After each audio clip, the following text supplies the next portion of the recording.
Proses hukum kasus kematian Brigadir Yosua nyaris sampai di garis finish. Senin 13 Februari, vonis kepada Ferdy Sambo dan istrinya Putri Chandrawati akan dijatuhkan. Dilanjutkan vonis bagi para terdakwa lainnya. Nah, pertanyaannya, sudah sejernih apakah fakta-fakta dari sidang demi sidang seperti yang dijanjikan dahulu? Dan apakah hasil akhirnya akan benar-benar berpihak kepada keadilan? Saya David Rizal, yuk kita diskusi.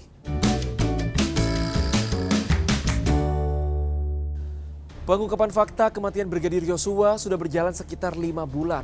Sejak pertama kali bergulir pada Oktober 2022. Banyak yang sebut kasus ini penuh drama. Mari kita lihat apa saja yang mencolok dari persidangan. Ini 3 hal yang selalu jadi sorotan. Pertama, ini penting terkait motif penembakan Yosua. Pelecehan seksual atau perselingkuhan yang terjadi pada istri Ferdy Sambo, Putri Chandrawati. Versi tim kuasa hukumnya. Berdasarkan keterangan terdakwa yang mengaku dilecehkan oleh Brigadir Yosua, tim kuasa hukumnya mengamini hal itu. Ditambah lagi, ada 4 alat bukti yang ada. Sementara versi jaksa penuntut umum agak mengejutkan. Tidak ada pelecehan di Magelang, melainkan perselingkuhan antara Putri Chandrawati dengan korban Yosua. JPU mencermati ada yang janggal karena Putri ini meminta berbicara dengan Brigadir Yosua 4 mata selama 10 hingga 15 menit di kamar tertutup setelah adanya dugaan pelecehan.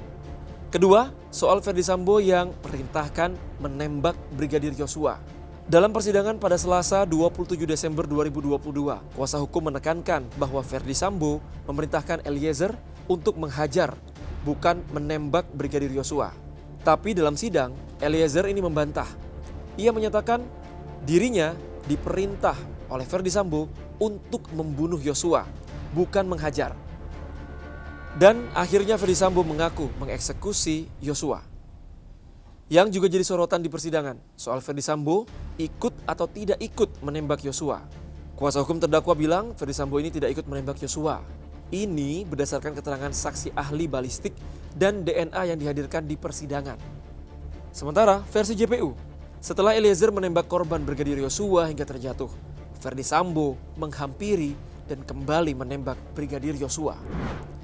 Ya, semua mata tertuju pada kasus ini. Salah satunya juga karena pernyataan dari Menko Polhukam Mahfud MD. Mahfud MD mengendus adanya gerakan bawah tanah yang mempengaruhi vonis terhadap terdakwa kasus pembunuhan Brigadir Yosua, Ferdy Sambo.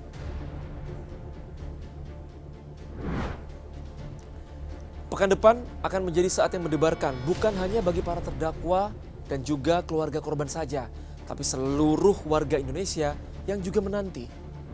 Apa yang dia kerjakan itu harus benar-benar ada balasannya. Karena apa? Kalau nggak begitu nanti hukum kita begitu lagi.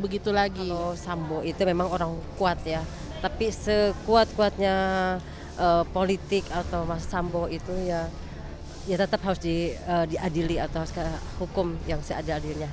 Ya dibuat seadil-adilnya lah. Kalau misalnya memang sudah mengorbankan nyawa ya harusnya yang sepantasnya lah. Terima kasih. Kalau bisa sih ya diberikan hukuman seadil-adilnya lah, karena ini kan tetap kasus pembunuhan, mau sebagaimanapun pembelaannya ya tetap harus dihukum seadil-adilnya.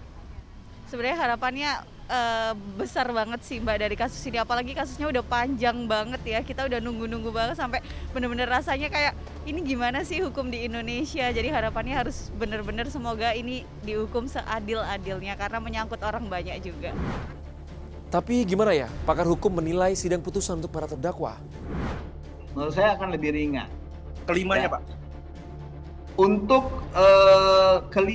semua terdakwa kecuali Putri, dugaan saya ya, kecuali Ibu Putri. Pak Ferdy Sambo dituntut seumur hidup. Nah, banyak sekali faktor yang memberatkan dia. Tetapi menurut penuntut umum tidak ada faktor yang meringankan. Kalau tidak ada faktor yang meringankan dan begitu banyak faktor yang memberatkan, kenapa nggak dituntut mati?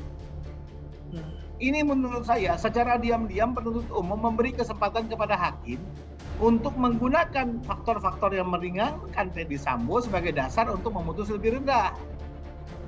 Misalnya fakta Pak Ferdy Sambo selama ini sebagai perwira polisi yang berprestasi. kasus-kasus besar banyak sekali yang beliau tangani dan berhasil dengan baik. Paling tidak bisa dibuktikan di pengadilan sebagaimana mestinya. Nah, itu harus menjadi faktor yang juga dipertimbangkan di luar dari faktor peristiwa pembunuhannya itu sendiri.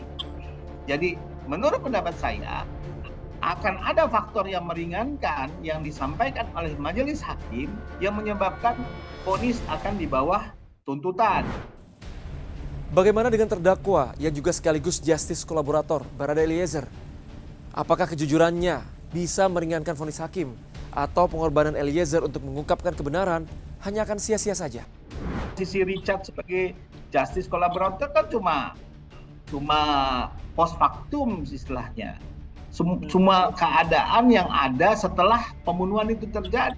Tapi dengan tangan dia itulah kemudian korban meninggal dunia. Jadi kalau masyarakat berharap bahwa harusnya Bu Putri dituntut lebih berat daripada Richard, ya itu menunjukkan keawaman masyarakat.